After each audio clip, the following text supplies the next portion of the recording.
Tonight we're in Darlington, and welcome to Question Time.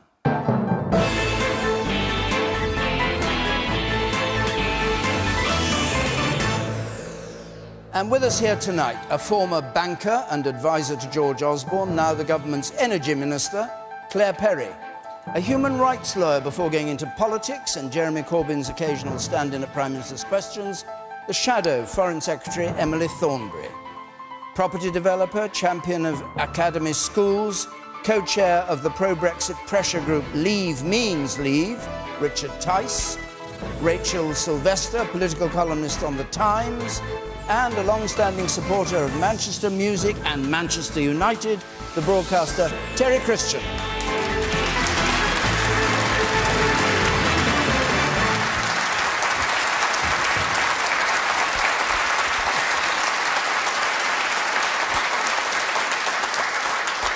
And do remember, as ever, watching at home, of course, using Twitter, our hashtag is BBCQT, Twitter and Facebook, to carry on the arguments that are happening here. Our first question, it comes tonight from Katie Woolsey, please. Should female Tesco checkout staff who want to be paid the same as male warehouse staff apply for a transfer into the warehouse? Right. Tesco, of course, who face, it's said, something like £4 billion bill for having paid women in one area less than men in another. Richard Tice, you're a businessman. What do you think? Well, look, I mean, we had the Equal Pay Act in 1970, so we've got a fantastic start. But the reality is, you've got to have equal pay for equal jobs. That has to be the basic understanding. If you start to try and compare the value of different jobs within the same organisation, then I think it becomes much more difficult. But it's always up for debate. We must always do better than what we're currently doing. It's a scandal that, having had that Equal Pay Act for over 40 years, that these issues are still around, whether it's in the BBC, Tesco's, or other major multinational corporations. But are you saying it's not possible to decide whether there's equal work to match equal pay? Well, it's clearly much easier to work out if you've got the same job and you've got a woman and a man, then that's very easy. If you're trying to value a warehouse job compared to someone working on the shop floor at the checkout, that actually is much harder. How do you value what it's worth to the business? Everybody's worth something to the business, but that's much harder. Okay. Emily Thornberry. I think time and time again, when you look at these jobs, the ones that are low paid are always the women's jobs. And that's how it is.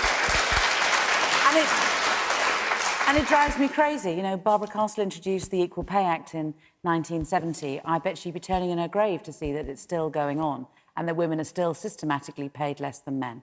The women who are working on the checkout at Tesco's are working just as long hours. They're just as important to Tesco's as those who work in the warehouse. It's just that they're the blokes, and the ones who are paid less, yet again, are the women. And, many of the jobs that are largely women's jobs, are the most valuable.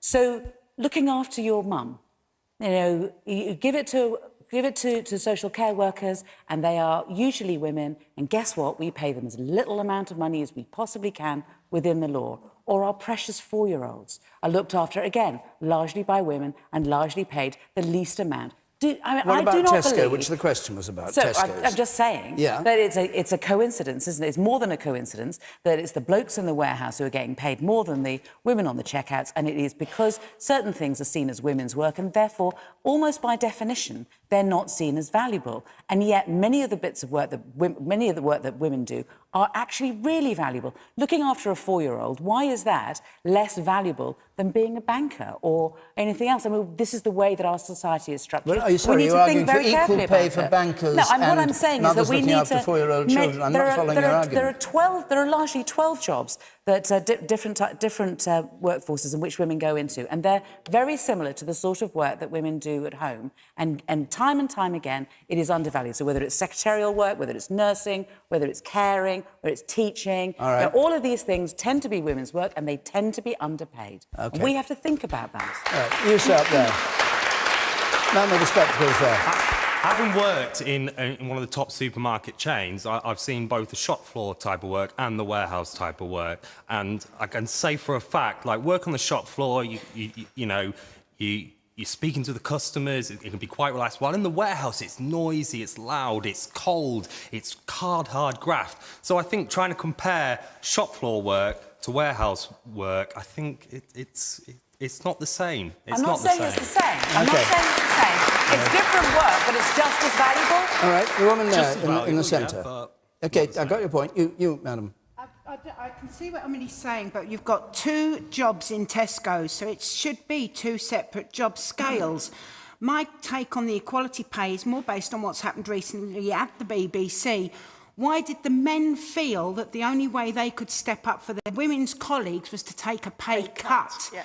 Why did they not actually challenge their bosses to bring the women's pay in line with theirs for the same job role? It's 2 different job roles at Tesco's. It's not at the BBC. Yeah, I mean, it's a lot trickier. Go on then.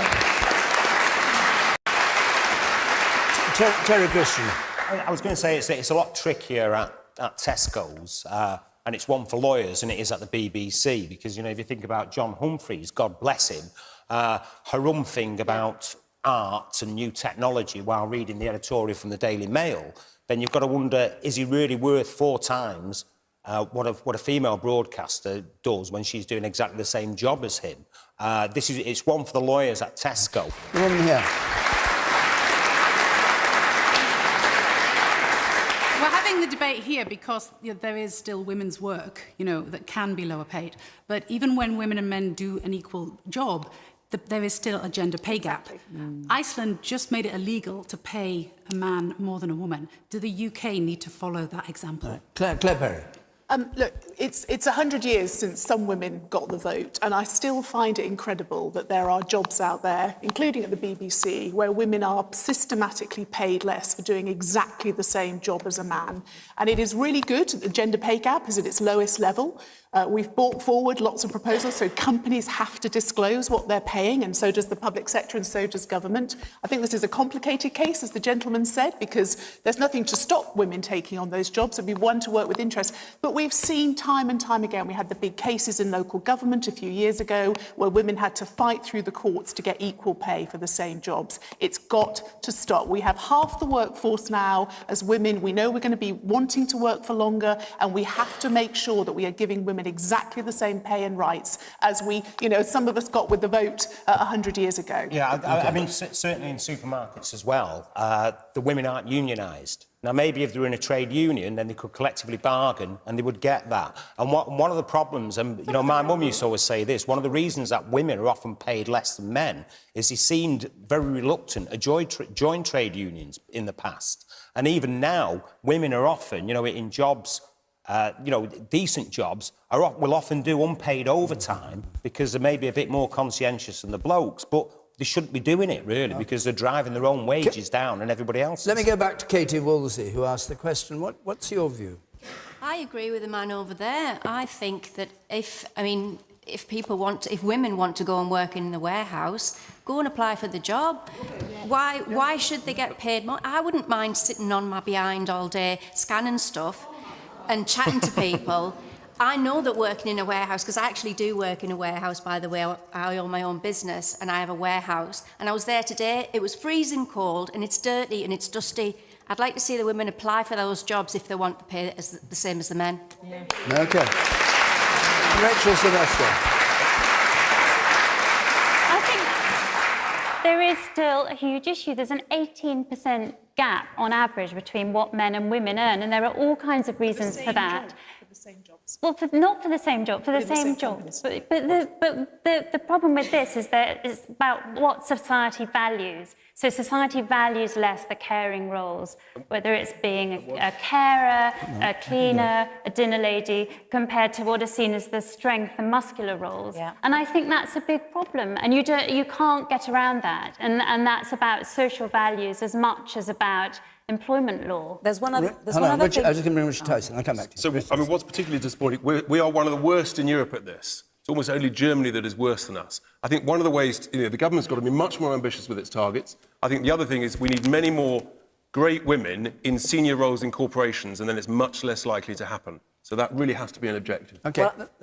Emily. I was just going to say, we need a new Equal Pay Act. We need an updated Equal Pay Act that really addresses this issue. I think one of the other issues that we need to also put into the melting pot, we're talking about this subject more generally, is when women start working part-time after they've had kids, or when they have caring responsibilities for elderly relatives, and then they're vulnerable, and then they are more likely to take the more lower-paid jobs, and they don't apply for promotion because they're so grateful to be able to work part-time or flexibly. And we have to start thinking about that as well, because we're losing a very large part of the workforce and we're not valuing them properly. What do you say to Katie Wools's point, though, about warehouse and working indoors, that they're not equal?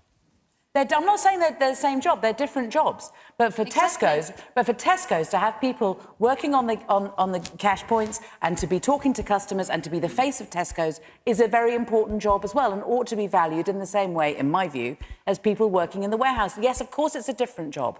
But why is it that we're valuing, as I say, blokes' jobs more than we're valuing women's jobs? But nobody's stopping the women for applying for those jobs. That's what I'm saying. Nobody's stopping a woman going to work on a construction site. The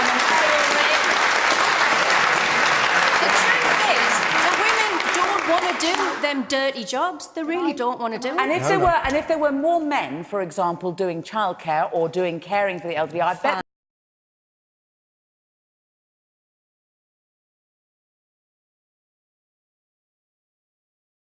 Work in warehouses. Why should they settle for a lower wage? It's an equal job. They're working the same hours. People that have disabilities and so forth, they cannot apply for that job. And why is that seen as a dirty job? When things like nursing, they're looking at people in all sorts of conditions, they're working all sorts of hours, and they don't have the same equal pay and the same sort of, recognition amongst society. All right. And the woman at the very back there. Thank you. Can I just say, I worked for Asda for 2 years, just about 8 months ago. And I'm sorry, but what the lady over there about the warehouse, it's nothing but insulting coming from one woman to another woman. The people in Asda, I'm not quite sure how Tesco works. I worked in Asda. I worked on the shop floor, ambient, lugging things around, pulling things. I worked with customers. I was a customer. I went on checkouts in emergencies. I also worked in the warehouse. I pulled orders. If need be, we split orders down. Were you on an equal pay to the men? We were on equal pay, but not to the people in the central warehouses, which is what I think is being discussed. Right, OK. But that's the case. Those people had an easier job. They just literally loaded everything on it. It was when it got to the stores that we had the harder work. They should have been paid less, you're saying? They should be paid the same as us. Oh, the same not more. All right, and the man up there, and then I think we must move on. The man up the very back with spectacles on in the back row, on the right there, yes. I always thought when people went for a job, they applied, they were interviewed, they knew what the job was about, and they knew what the pay was. So you're at liberty not to accept it. Where's the problem? OK. I think we'd better go on. We've obviously raised a lot of questions there, but just before we go on, where Question Time is going to be next, Yeovil next week, and Uttoxeter the week after that. On the screen are the details of how to apply, and I will, as always, give them at the end if you don't have a chance to make a note of them now. Right, let's have a question from Natasha Telfer, please. Is it fair that local authorities have to take the blame for having to increase council tax? Is it fair local authorities have to take the blame for having to increase council tax? We heard that council tax, on average, is going up in almost every council in England. Scotland is different, of course, by 6%, or just under the 6% limit that they have to go to. Is it fair that councils should have to do this, and because they're not getting money from government? Claire Perry.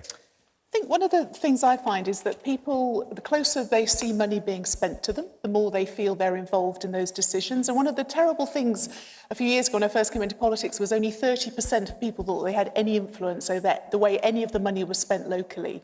And so actually, we know the incredible role that councils play in providing social care for services, children's services, picking up the rubbish, putting in the recycling bins or not. I think the more that money is spent closer to us, the more we feel it's delivering value, or we have a chance to change it. So we all know we're going to have to change the way we fund social care. I know in Wiltshire, where the council taxes are going up, people feel that it's reasonable. And in general, people are happier now with public services than they've been in many a year. But hang on, Well, they are. Look at the polls. People are happier.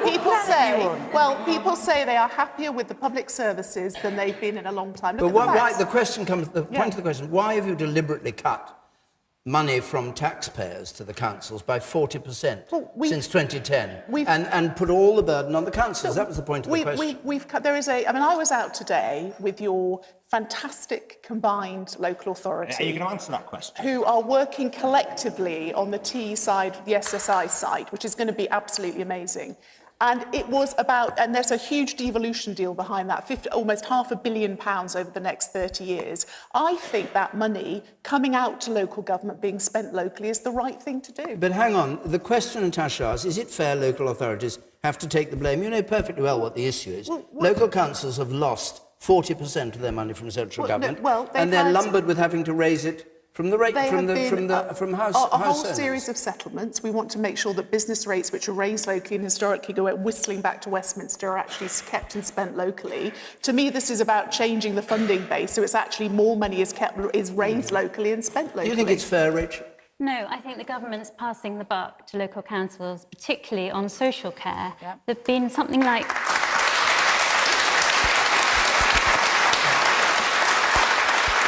There's been something like £6 billion cut from the social care budgets alone, and that's the reason for our NHS crisis now this winter. There are something like 1 in 10 beds in the NHS are now filled with people who are well to go home but can't do that because there's nowhere to look after them in the community. Care homes are closing, domiciliary care services can't cope. Councils have had to cut the amount of money they're paying to care homes, so the whole system's absolutely creaking. And I think that's a failure of leadership from Theresa May and the government not to take a national decision about a national crisis. So you think taxes should go up to pay for these things? I think there should be some kind of hypothecated health and social care tax. This isn't a situation that's being money that's raised just for that job. Yes. Not just for the NHS, but also for social care. This isn't something that's to do with NHS efficiency. Why do you think they won't do this? It's to do with the ageing population. Why won't the government act on this? Well, I think Jeremy Hunt would quite like to do it, actually. There's cross-party support. I've talked to Labour MPs, Tory MPs and Liberal Democrat MPs, all think this is a really good idea. All acknowledge there's a huge crisis. All acknowledge that actually you can't put this onto local councils alone anymore, as Natasha says. And I think it's time now for the government to act. A lot of it goes back to Thatcher, because she was the first one, you know, funny enough, to start bringing the money back in from the local councils and then rate capping those councils. Now, the Tories have always been the party of indirect taxation. So they would always tax in a way where you couldn't blame them directly. You know, back in the old days when we had nationalised gas and electricity and water and stuff like that, if your water or your gas bill went up, you blamed the government or you blamed your local council directly. Once you've privatised it, you take that away. And so it's like, oh, it's nothing to do with us. And this is the problem now with libraries shutting down. Everywhere's creaking because the whole country is in a mess. And to use a quite vacuous statement, which is used a lot nowadays, I think it's what they say. No deal is better than a bad deal. I'd say no leader is better than a bad leader. And at the moment, we've got no leadership in this country. We've got no government. Richard, let's stick to the question. I've just stuck to the question. We're getting the cuts. As taxpayers, we all want the money. We all want our taxes to be spent well, whether it's at central government or whether it's local authority. And coming back to Natasha's question, clearly local authorities can't absolve themselves for spending that money wisely. We want it to be spent well, efficiently and smartly. So there is, of course, there's always pressure on budgets. There always will be, but they can't absolve themselves of that blame. They've got responsibilities at the local level. They need to spend the money well. But when it comes to caring for people, that's expensive.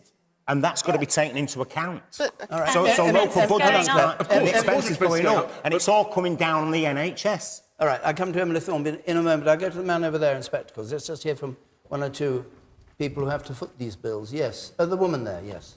In addition to adult social care, there is also a massive problem in children's social care that we don't talk about nearly enough. They're the most vulnerable children in our society. The Local Government Association says that by 2020, I believe there's going to be a £2 billion national deficit in this area, and we are seeing such an increase in demand in the North East because children and young people are being brought into care through neglect in this age of austerity. And is it your view that... as Terry was saying, is it your view this is deliberate action by the government to put the burden onto local councils? I do, and I think it's particularly targeted at Labour authorities in the North East. We've had the worst cuts, and we're the ones who have the biggest, not quite burdens, but we have a lot more demand in terms of social care and fewer people who can foot their own bills. All right, I'll give Claire a chance to answer that. Emily Thornberry. Emily Thornberry. Do you want me to speak? What? Yes. Okay. If you want to speak. I would love to speak. I have a lot to say. I've never known you not want to speak. I have a lot to say on this. Well, you're right. right. That, Let's stick to the question although the average cuts, so in the end, right, local authorities' major income comes from central government, and that is a truth. And to put up council tax will never make up for the amount that councils are losing centrally from government. And on average, it's 40% cuts, but you're absolutely right. Guess what? The poorest areas are the ones that are getting the biggest cuts. So you're not alone in the North East. Deprived inner-city boroughs like mine, we've got 60% cuts in my area, where I have some of the worst child poverty in the country. So what they're doing is that they're cutting back the fund centrally, and then what they do is they decentralise the blame.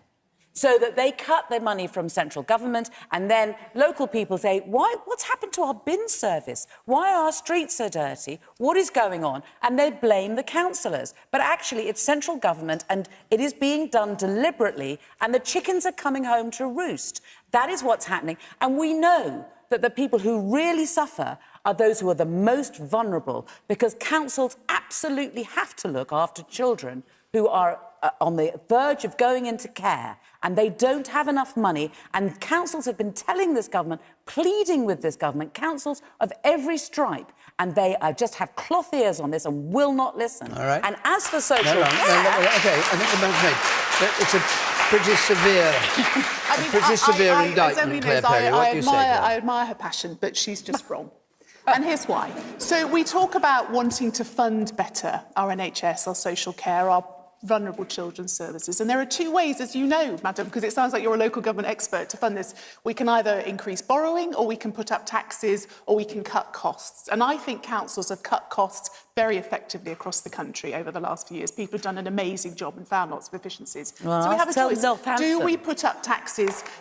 Yes, a round of applause for you, I think. Do we put up taxes nationally? And we put it all into the mix, and this interesting question about do you ring fence it, which of course is what national insurance was originally supposed to be, or do you raise taxes locally where people can see what they're being spent on? And when I talk to my constituents in Devizes, delivering better social care is not some amorphous pot coming out of central government. It's joining up the GP surgeries so that the frail elderly get visits, get home visits, they get kept out of hospital. It's working with the local hospital. I think so much of the solution for social care is better integration of health and social care. And I think money, it's better Claire. done locally. You can't keep doing it And on that's no why- money. And that's why... People's goodwill. Claire, just sorry. to answer this question. Isn't it true, though, that if you say the local authorities it's better if they get the money locally and fund it, you stop them raising the money they get by limiting it at 6%. You don't let them. You don't let them raise the money that they might need to do this. But when I meet people that? increasingly, people say, I'd be happy to pay a bit more for the NHS and for social care, and this is a contribution that we're making locally. What we know from Emily's team, and I don't like to get partisan, but sometimes the cloth ears is a little nasty. You know, one of Emily's frontbench spokespeople had to resign after exposing the plan to jack up council taxes, to jack up national income taxes, and just spend more on everything. We have to make these choices. I think putting money into social care and vulnerable children is a really good justification for raising taxes. Well, the councils will do it, Terry, because they're raising... It's a cynical exercise in blame pushing. No, it's you not. know it is. You don't believe a word of what you're saying. Well, you do not believe a word of it. OK. Whether she believes what she's saying or not, let's go to members of our audience just to hear what they think of what she's saying. The woman in the 1, 2, 3, yes, you in the grey. Yeah. So you talk about integration being the solution, but privatisation of the NHS is such a cause of disintegration of services. Services can't work with one another. It's becoming so much, it's much poorly executed than it ever was. That's just not true, madam. I'm really sorry to come back on this. So when we talk about privatisation, we think about somehow charging people to visit local hospitals.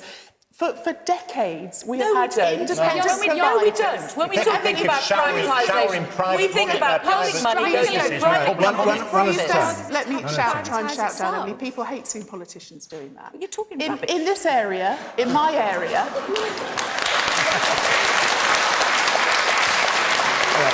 We can exchange insults or we can talk about the facts. So the facts are, in my constituency and in this one, there are independent providers of services providing services free for the NHS. Things run by Care International. Macmillan Nurses is an independent provider. That started under Tony Blair.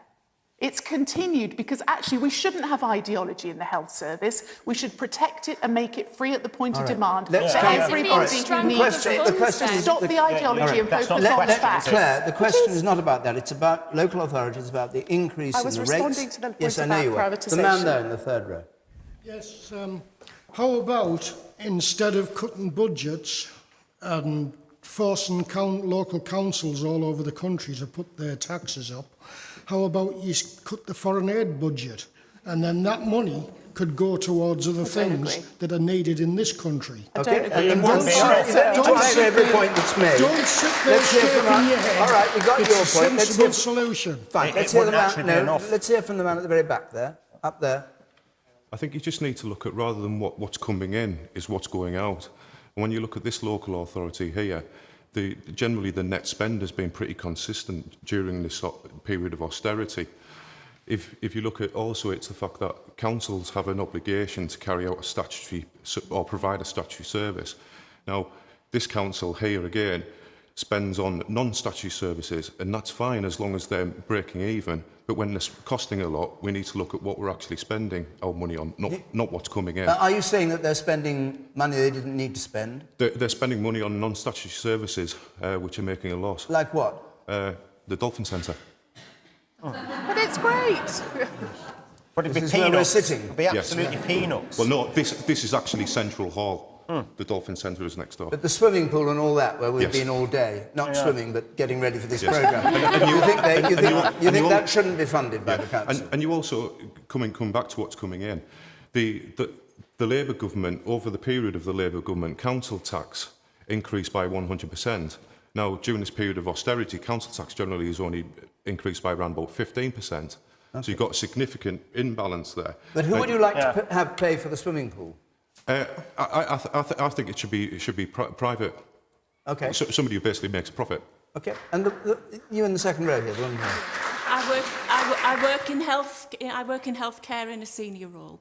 There's a reality about we do need to do more. We do need to integrate services. We are working very closely with our GP, primary care services. We're doing everything we can in that. But the absolute reality is there isn't enough funding to go around. And non-statutory services include services for very old, very frail people. And how would you feel if your very old, very frail, elderly mum was actually in need and wasn't able to access the services that are required and then would need, despite all of the work around integration, because they don't get the care that they need, they end up in hospital and stuck there.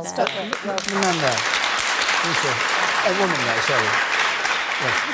The fact is that the National Audit Office have produced a report to say that private finance supporting statutory or non-statutory services is an inefficient way to support what we really need in this country. So I don't agree with that gentleman up there that said that we should privatise places such as this Dolphin Centre. I think it's a totally ridiculous statement. Rachel.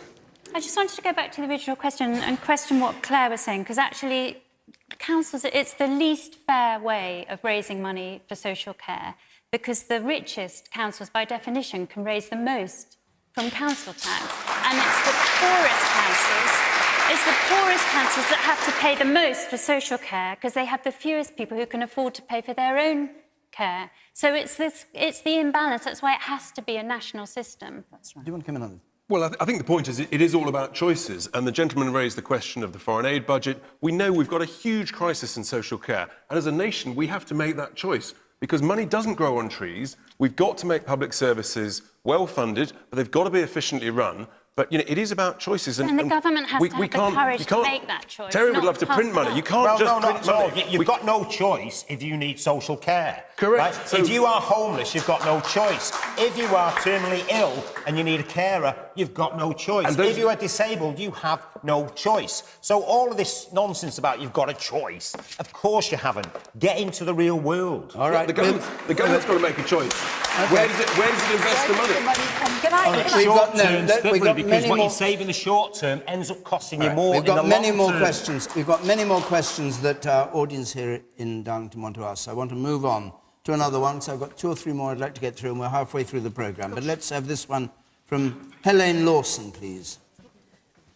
Should John Venables continue to have anonymity at the taxpayer's expense? John Venables, who was this week found guilty of possessing child abuse images for the second time, jailed for 3 years. And there was a question raised about whether he was entitled to be given anonymity. Rachel Sylvester, what do you think? This is just an awful, sickening case. But I worry about removing anonymity from him because I think there could be a real kind of mob mentality about him. And I'm not sure it would actually help society in the end or protect anyone. And I think the criminal justice system, however evil people are or vile, the criminal justice system has to be fair and even-handed and dispassionate. And there are people who aren't going to agree with that. I totally understand why James Bulger's family feel very passionately about this. But I think you can't have a criminal justice system that's really made for victims. It has to be at a higher level. And it has to be even-handed and fair rather than vindictive or vengeful. Helen, do you agree with that? Yes, I do. You do agree with that? Terry Christian. I mean, again, I agree really with what Rachel said. You know, the whole thing is very sad and sickening, you know, and especially when you think they were so young when they committed that atrocious crime. But it's like, you know, where do we go? You know, I think it was in 1842 when we decided we'd no longer hang kids under the age of 7 or something like that, you know, and it's like, how much punishment can you give them? And you've got to wonder what sort of upbringing they had to turn out the way they did. You know, it's scary. I mean, clearly you have to treat people equally and fairly. You can't make sort of special, separate cases for different people just because you think it's ever more desperate. You know, we've got such a great legal system. You have to treat people fairly and you can't differentiate. Well, his anonymity, which was imposed after the case, because he was a child at the time, should remain all his life. I think it should just be applied the same for everybody, whoever you are. How do you mean, whoever you are? Well, I mean, we can't make different rules for different individuals going through the system of whatever age they are. I see. The woman at the back there, what do you think? Yeah, what I'd say is I think anonymity is really important for that sort of thing because social media, like look, when Shannon Matthews' mother, Karen Matthews, came out all over the papers, all over Facebook, social media of her face, and I just think it would just promote vigilante groups to go around following them. It could encourage like violent attacks and things like that. What he did was disgusting, and you can't, he was a child then, but now continually doing disgusting things. But if you remove the anonymity, you're just going to encourage vigilante attacks. Okay. Does anybody disagree with the points that are being made, that wants to speak? You do. This guy's done a terrible crime when he was young. And he paid for it. He came out and he did the same thing again. Well, not quite. Well, he did bad things on the internet. So how do we protect ourselves from this individual? Because we're not putting him in prison long enough. People don't know where he is. He could be doing it again. So I don't think we're safe without knowing exactly where he is. Well, Emily Thornberry. I mean, I agree with you to a certain extent when you talk about us having a great legal system, but we don't have a great justice system as a whole. And I think that there's a lot of work that we're letting go and a lot of things that we used to do better and we're not doing as well now. In order to keep us safe, sir, we need to not only punish people and keep them out of the public sphere, but we also have to do some work on rehabilitation.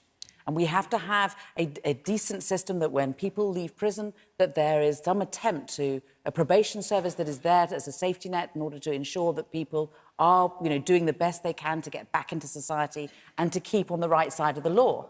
And we've done that. We've given him the chance, but he's blown it again. I understand that, but there's a real problem in terms of protecting our society about making sure that people are rehabilitated. Because you can't just, if someone commits a crime, you can't lock everybody up forever until they go. But the point is, sorry, let's get this clear. Again. This is the second time he's been arrested and in prison for these offences. What he's saying is that allowed to go on all his life, that he'll never, ever be revealed who he is, that it's a condition that he'll remain anonymous? I think, as people know, the crimes that he's committed now are serious, but obviously nothing is as serious as the original crime he committed as a child.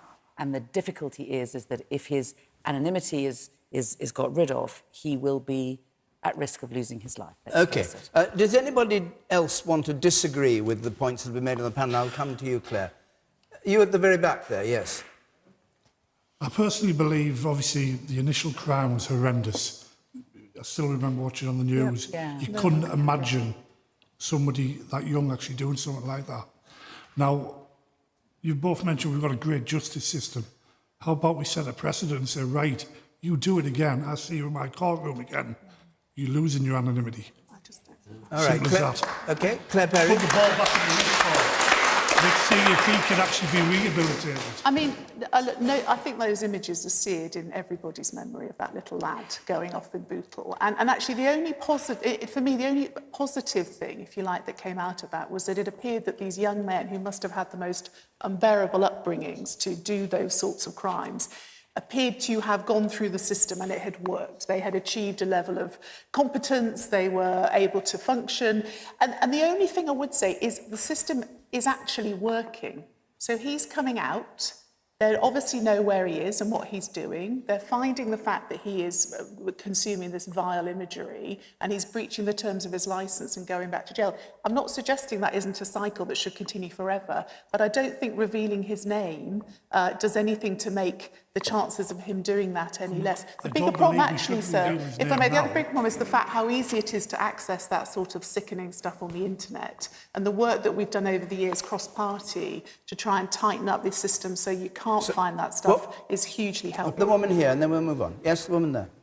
Where's the fairness for the Bulger family that are forced to relive this every time this happens? Well, that is...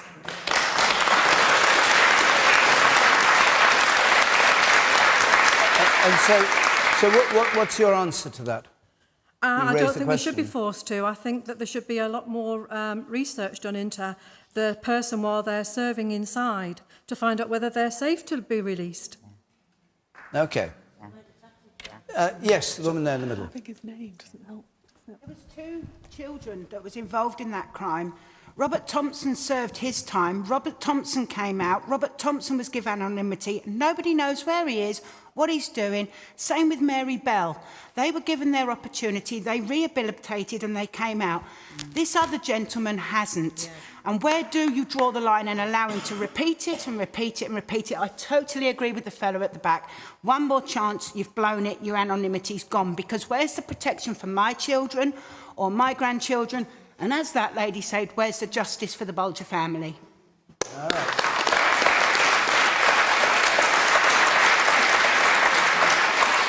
Right, now, we're moving on to another subject. I have just to say to people watching this programme that I asked this audience whether they wanted this subject discussed this week, and I have to say 75% of them said they didn't want it discussed.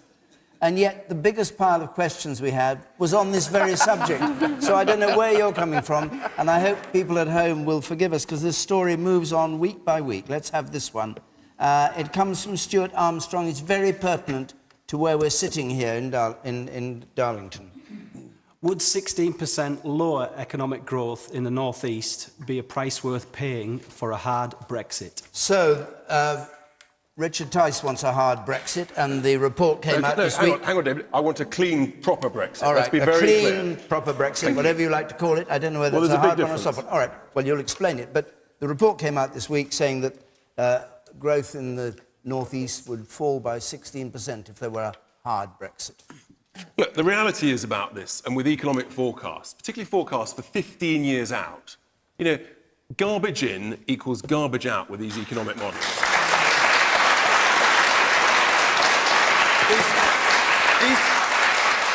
These models were produced by the same people who, during the referendum campaign at the Treasury and the civil servants, they said that within a year we'd be in deep recession, we'd lose 500,000 jobs, the tech firms would leave, the banks would leave.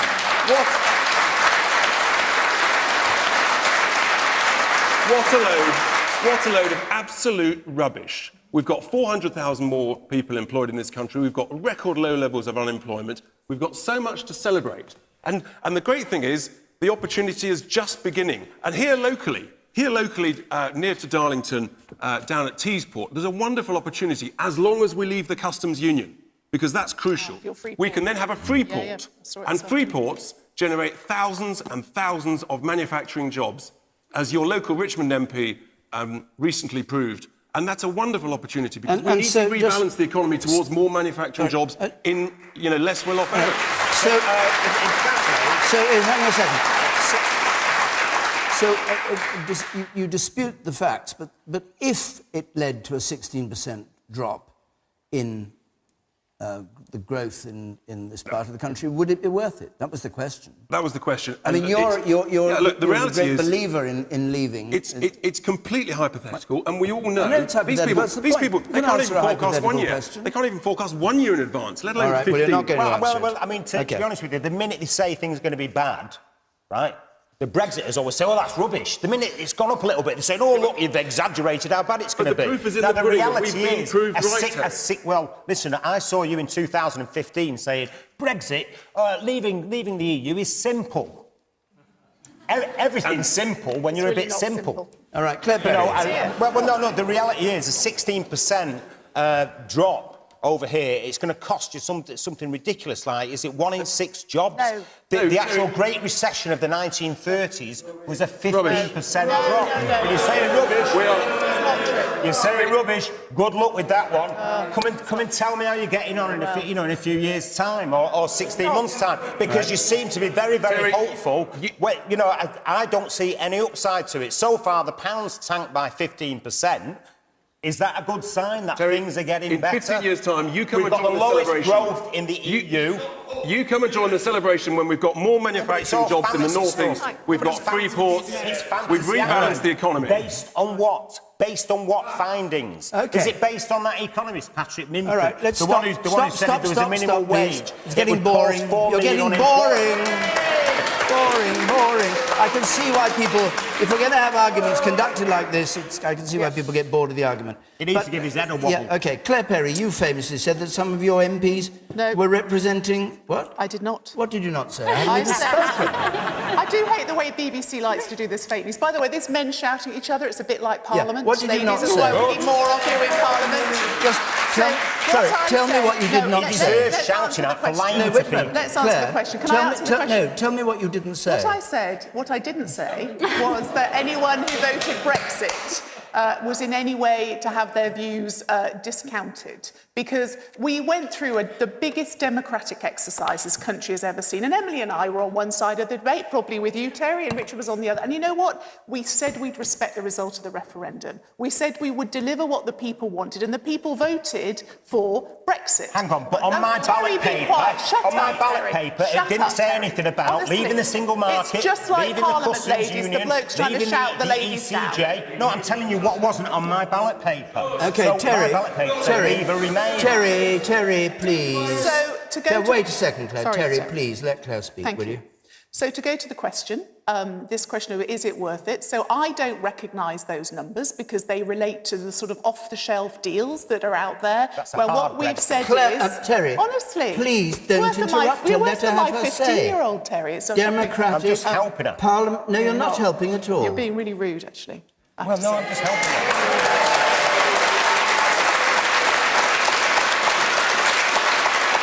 OK. And look, whenever you go through a divorce, you set off with a set of negotiation objectives and then you negotiate. And this is, I think it's right. Actually, we have the best civil service in the world. I think it's right that we look at the numbers. We understand where we don't want to go, which is to reduce the growth in the economy. But can I just say for the North East, those numbers don't include a couple of things. They don't include the Sirius project that will add 20% to the Teesside economy. They don't include the regeneration potential from that amazing SSI site that companies are queuing up to invest in. So this is a worst case scenario. And frankly, if we want to, and I say this as a Remainer because we have to accept the result and we can work together. It's the time for the country to put aside all this shouting over the referendum and work together on this historic task, which we know we can do, and we can deliver a better place and better growth and a global so Britain. why in that case do you accuse...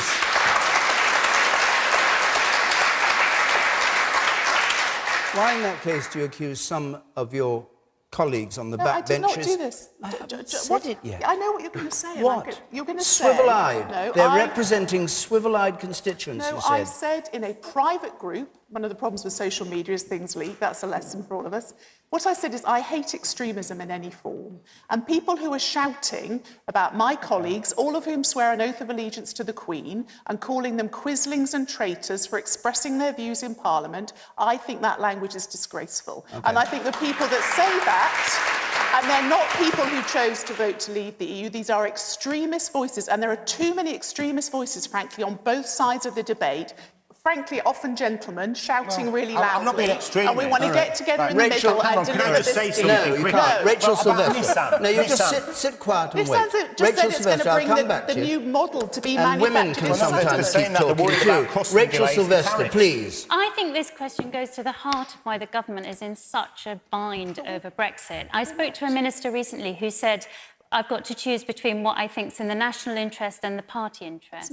And I think Theresa May, in her heart of hearts, is unsure whether she's doing the right thing in pursuing this quite hard version of Brexit that some in the Tory party are encouraging her to. And I think this goes to a wider problem, that this has got so messed up with party politics. The politicians are putting their parties and thinking about their parties rather than the voters. And meanwhile, a lot of the reasons that people voted for Brexit that actually aren't all economic reasons. They're things like public services, things like the housing crisis, issues that aren't being dealt with, and they're all being brushed under the carpet and ignored. And I think there's a real danger that Brexit sort of become party political squabble, and actually the real problems in the country aren't being dealt with. OK, the man in the blue shirt there. Blue shirt.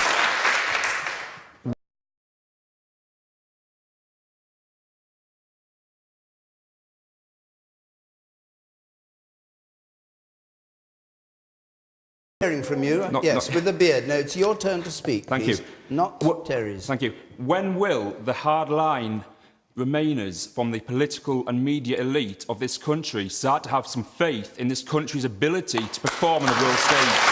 Okay. People like Terry. What, the media elite? You mean like Boris, unlike those rebels like Boris Johnson? Shouting over people like that. Hold on, let's just hear one person at a time and not always you, Mr. From the media, Christian, yes. from the left side of society, left shouting side of over Brexit. people. It's just arrogant, and it's just they have no faith in this country's ability to perform, and it's one of the world's most powerful, strong, economically, militarily. Have some faith. Even though the pound's tanked.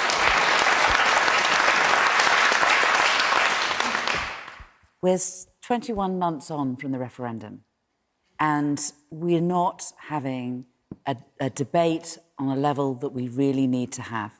I think that it is really unfortunate that on the one hand we have people accusing other citizens of being swivel-eyed loons or racists, and then on the other side of the debate there's people saying that the other side are traitors. Listen, we're in this together. We are going to leave.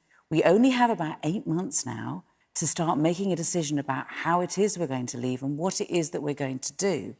And I have to say, I find it profoundly worrying that the Cabinet, who are the ones who are going to have to make the decisions about how we're negotiating, are only now starting to have a discussion about whether or not we should be in the customs union. I mean, for heaven's sake, This is the future of our country. Hey, I tell you what, guys, I would like to speak without you interrupting. And it's about the future of our country and the future of our children. And it does seem to me that we have to come to a deal that will work for all the regions and all the nations of our country. And this is why we need to come together and stop shouting at each other. All right. And let's try to finish this discussion without shouting. The woman there, or the person there in spectacles, let's see whether a man or a woman. Yes, you. I totally agree. I think the problem with politics at the moment is there is too much politics. There is too much ranting at each other about Brexit, about the consequences of the election as well. And I recently set up a petition about having a government of shared unity. And that is an idea of actually having party leaders coming together as a union, so not actually having the role of a prime minister and sorting stuff out like Brexit, because Brexit, people don't really understand what it has meant for the country. And I think Brexit is actually England, well, Great Britain, deciding to have their own decisions about their own country and how it runs. And it's not we hate foreigners, it's we just want to make our own decision of certain aspects to benefit the country we live in. And so what would be the first decision you'd make when we've left the EU? What the EU stopping us from deciding? It's just every country is individual. Germany trade with China. We can trade with who we want. That's a lie. I'm sorry. I cannot believe a word you're saying. Well, but I'm telling at the end of the it's day, a lie. We can trade with who we like. If we got a majority of 52 to 48, and we all agree that it's going to happen, and we all agree we're going to leave the EU, and we're going to leave the customs union, then forget hard, forget soft. Yeah. Right? We're the 6th largest trading nation in the world. You telling me Europe doesn't want to trade with us? Get ahead of it. We need to be resolute and stand together. Very basic. It's a very basic question from me. I said at the beginning that none of you wanted to talk. You know, I mean, it's a very basic. 75% of you didn't want to It's a very basic question for me. How do you become wealthier by leaving the richest trading bloc in the world? Terry Christian, thank you very much. Have a biscuit. This is an important question. Rachel Wearmouth, let's have your question, the last 5 minutes of the programme. 100 years on, what still needs to be done to encourage more women to go into politics? Thank you for a great question. Right. Who'd like to start on that? Rachel, you start on this one. I think the tone of politics is actually one of the most important things. You know, I've been covering politics now for about 20 years, and the number of women has gone up hugely in the House of Commons, and it's changed a lot. But, you know, all the talk about sexual harassment or whatever, the thing that really, I think, puts people off is seeing men shouting at each other across the dispatch box. And also the really nasty, vile stuff that particularly women MPs get on Twitter. I'm sure both Claire and Emily have had this. There are death threats. You know, I know women MPs have had to put 7 locks on their doors because they're so frightened at night. Both within parties, actually, and from outside parties. And I think the party leaders have got to be much stronger about that. And it's the tone and the nature of the political debate that's got to change. Emily Thornberry. I think it really helps having more women in Parliament. And I think that young girls looking at Parliament can see that there's more women around. And I hear what you say. It is tough, but I'm not a victim. I'm doing the best job in the world. I'm doing the best job in the world. And any 15-year-old girl watching television tonight, if you want to be involved in power, if you want to be involved in making decisions, there are lots of areas of the world, it just seems to me, lots of things that have been politically neglected and areas that quite often are things that women feel strongly about. We've talked about the NHS. We've talked about social care. We've talked about childcare. There are lots of things that actually I think are neglected and probably would be talked about much more if more women were involved. But anyway, even parking that, there's everything else. there's everything else, and we have as good and as strong a say as anyone else, and we need to get more women involved.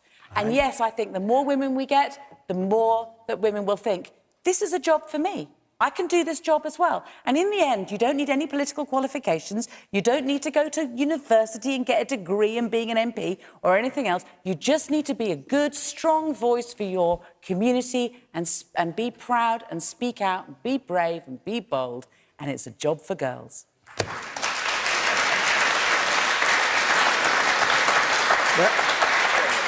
There's an arm up there, and I can't see who it's attached to. But anyway, with the long sleeve there. Yes, that person. Yes, it's you. I think what a main thing is politics. It needs to appeal to younger people more, because that will be the next generation of MPs and people who work in Westminster. Because I know a lot of my friends, when I talk about it, they'll say, "Oh, but politics doesn't affect me. It doesn't interest me." And when actually they start to look into it, they think, "Oh, actually, it does affect me," and that's when they become more interested. I think as well, if you appeal it to them, they'll think, "Oh, actually, I do want to go into that." So you need to, rather than saying, "Oh, women, come and join us," you need to say, "Oh, actually, politics as a whole, come and have a look at, like, interest us," and that's when more people will join and promote women. All right. Claire Perry.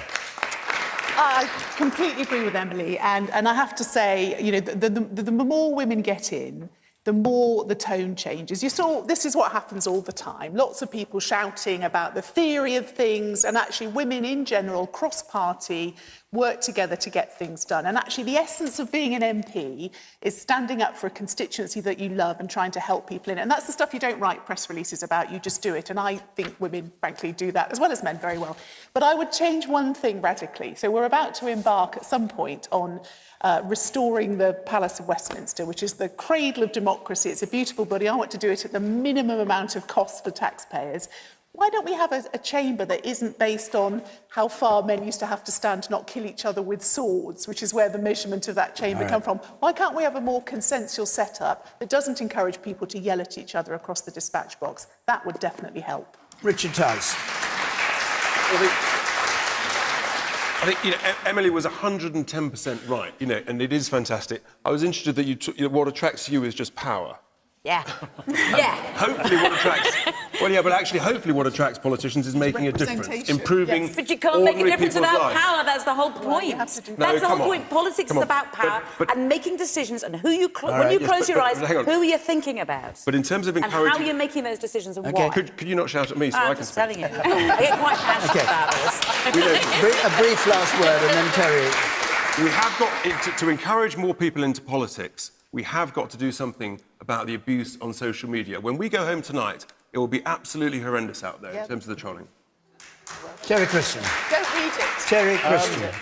I mean, it's strange because we think that we're over it in this country, you know, the sexism in politics, and yet what is very telling is this week, the 100th anniversary of women, you know, fighting to get...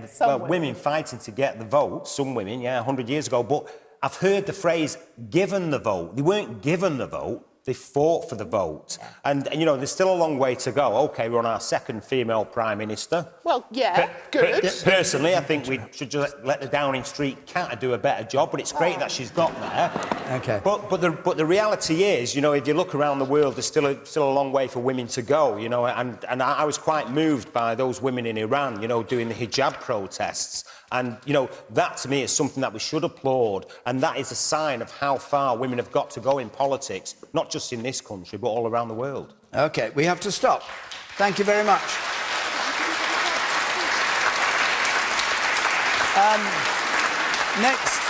Next Thursday, we are going to be in the Fleet Air Arm Museum at Yeovil, and the week after that, we're going to be at the JCB plant in Uttoxeter. If you'd like to come to either of those two Question Time editions, call 0330 123 9988. You can apply online to the website address is there. If you want to have your say on the many things that have aroused our panel and audience here tonight, join Question Time Extra Time on BBC 5 Live now, and also you can watch it on the iPlayer. My thanks to our panel and to all of you who came to Darlington to take part in this edition of Question Time, and until next Thursday, good night.